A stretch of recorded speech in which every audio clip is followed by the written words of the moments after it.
Hello students, welcome to AG classes navigator. मैं हूं पुनीत अग्रवाल। आज की इस वीडियो में हम बात करेंगे क्लास 12 फिजिक्स के मोस्ट इम्पोर्टेंट टॉपिक्स के बारे में। अगर आप सीबीएसई बोर्ड एग्जाम्स की प्रिपरेशन कर रहे हो तो ये वीडियो बहुत ज़्यादा इम्पोर्टेंट होने वाली है। वीडियो को एंड तक जरूर देखना। अक्सर बच्चे मुझसे पूछते हैं, सर एग्जाम्स के लिए कौन कौन से जो टॉपिक ज़्यादा इम्पोर्टेंट हैं। तो आज मैं आपको chapter wise most important topic बता रहा हूं। तो चलो स्टार्ट करते हैं। Chapter number 1, electric charges and field. इसके अंदर आपके जो तीन टॉपिक हैं वो इम्पोर्टेंट रहने वाले हैं। First one is Coulomb's law, second is electric dipole, और third one is applications of Gauss law. जो गोस लॉ की हमारी तीन एप्लीकेशंस है ना, वो तो आपको बिल्कुल बिल्कुल याद करके रखनी ही रखनी है। सेकंड चैप्टर के अंदर हमें सबसे पहले तो इलेक्ट्रिक पोटेंशियल जो है वो आपको अच्छे से याद होना चाहिए। पोटेंशियल एनर्जी जो है वो आपको बिल्कुल पता होनी चाहिए, और जो कैपेसिटर है ये भी जो टॉपिक है वो बहुत ही ज्यादा अच्छे से आपको क्लियर होना बिल्कुल बिल्कुल चाहिए। चैप्टर नंबर थर्ड की बात करें तो सबसे पहले हमारा आता है drift velocity of an electron. मतलब ड्रिफ्ट वेलोसिटी होती क्या है, ड्रिफ्ट वेलोसिटी का फॉर्मूला क्या है। और जैसे थोड़े बहुत और क्वेश्चंस आ जाते हैं, जैसे ड्रिफ्ट वेलोसिटी और करंट के बीच में क्या रिलेशन होता है। रेजिस्टिविटी हो गया, या टेम्परेचर डिपेंडेंस हो गया रेजिस्टिविटी पे, या किरचॉफ्स लॉ हो गया, व्हीटस्टोन ब्रिज हो गया, सेल कॉम्बिनेशन हो गया। ये सारे के सारे जो इम्पोर्टेंट है आपके theory wise chapter number third से।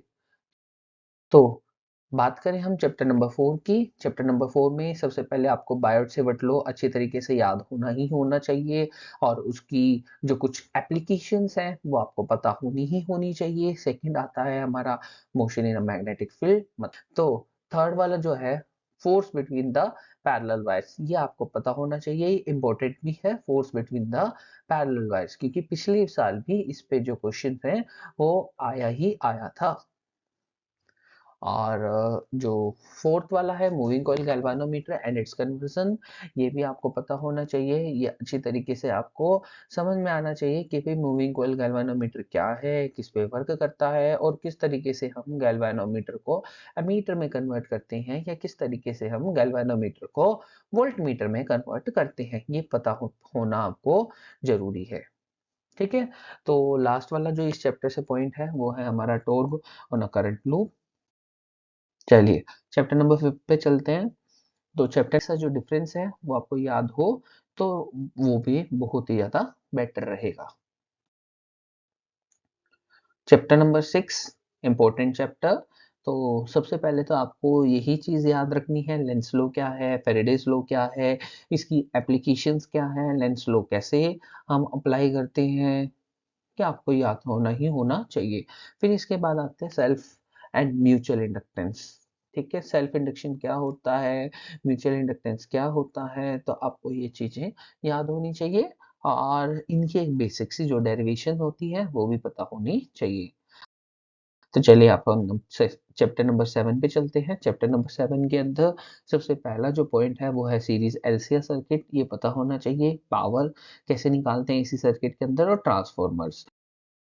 चैप्टर नंबर 8 के अंदर सबसे पहले तो आपको डिस्प्लेसमेंट करंट पता होना चाहिए। डिस्प्लेसमेंट करंट होता क्या है, और इसकी एक बेसिक सी जो इक्वेशन है वो क्या होती है डिस्प्लेसमेंट करंट की, वो आपको पता होनी चाहिए। और जो सेकंड वाला है इलेक्ट्रोमैग्नेटिक स्पेक्ट्रम, वो क्या होता है, उसके यूजेस क्या हैं, वो आपको पता होने चाहिए। चलिए चैप्टर नंबर 9 पे चलते हैं अपन। चैप्टर नंबर 9 में जो रिफ्रैक्शन है थ्रू स्फेरिकल सरफेसेस, वो अच्छी तरीके से आपको याद होना चाहिए। इसकी डेरिवेशंस जो है वो आपको पता होनी चाहिए। लेंस मेकर फॉर्मूला जो हो गया वो भी याद होना चाहिए। और जो प्रिज्म है, प्रिज्म भी आपको याद होना चाहिए। आजकल क्या करते हैं, प्रिज्म और TIR को मिक्स करके क्या करते हैं, कंसेप्ट न्यूमेरिकल्स आपके एग्जाम्स के अंदर पूछे जाते हैं। और जो लास्ट वन है वो क्या है हमारा ऑप्टिकल इंस्ट्रूमेंट्स। ये भी आपको ऑप्टिकल इंस्ट्रूमेंट पता होने चाहिए क्या है और उनकी बेसिक सी डेरिवेशन।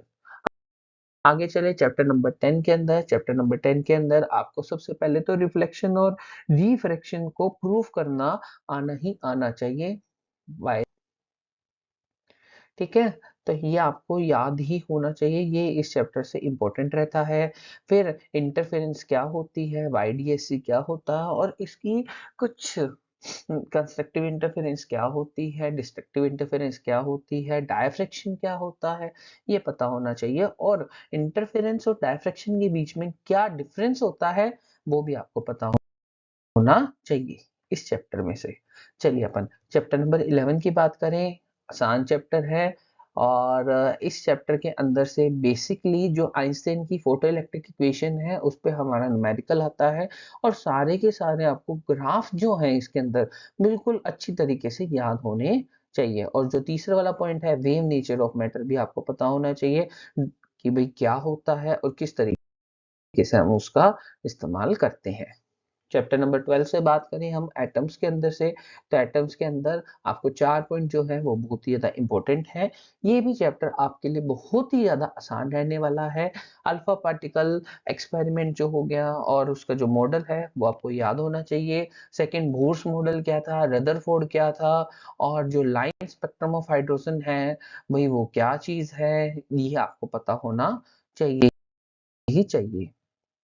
आगे अपन बात करें चैप्टर नंबर 13 की। इसमें जो इम्पोर्टेंट टॉपिक्स हैं वो सबसे पहले तो size of the nucleus, nuclear size आपको पता होना चाहिए, न्यूक्लियम और न्यूक्लियर डेंसिटी कैसे निकालते हैं, न्यूक्लियर डेंसिटी निकालने का फॉर्मूला क्या होता है वो आपको पता होना चाहिए।